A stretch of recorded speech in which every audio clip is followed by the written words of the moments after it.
Kita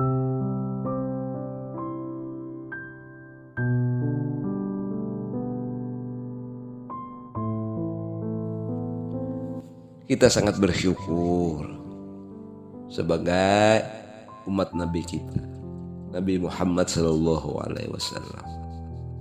Al-Quran adalah mukjizat yang paling besar, yang sempurna ketimbang mukjizat nabi-nabi yang terdahulu.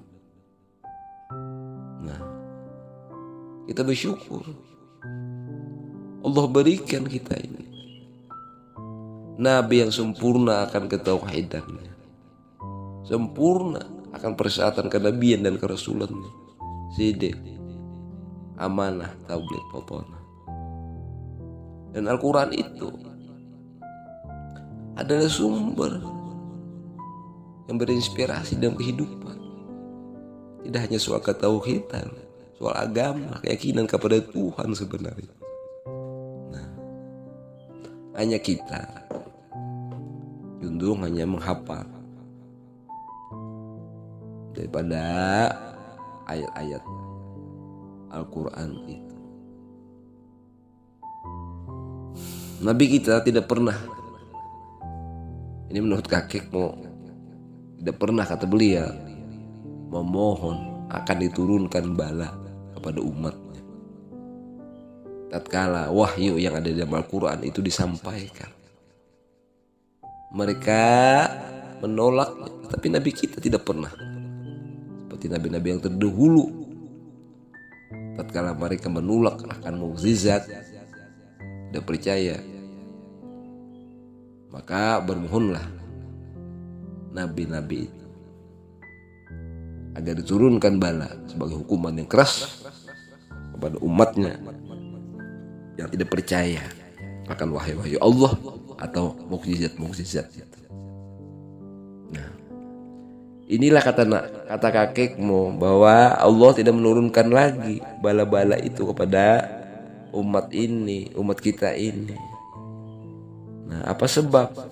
Sudah diturunkan Nabi yang mulia, Nabi yang sempurna, zahirnya, rohnya yang terbit daripada nurullah, yang terbit daripada zat Allah.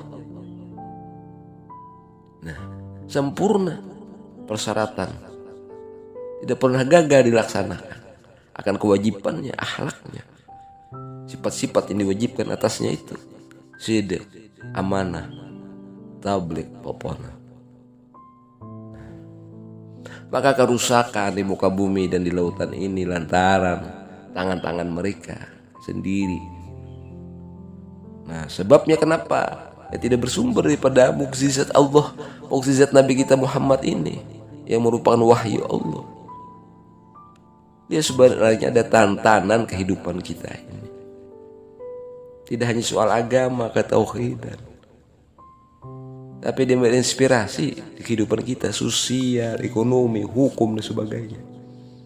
Nah, tatkala perbuatan-perbuatan yang tidak berdasarkan sumber daripada wahyu Allah ini, maka kerusakan itu saja yang terjadi, kata kakek. Nah, ekonomi yang tidak diatur dengan tantangan, inspirasinya itu tidak dibangun dari sumber wahyu ini, maka kerusakan.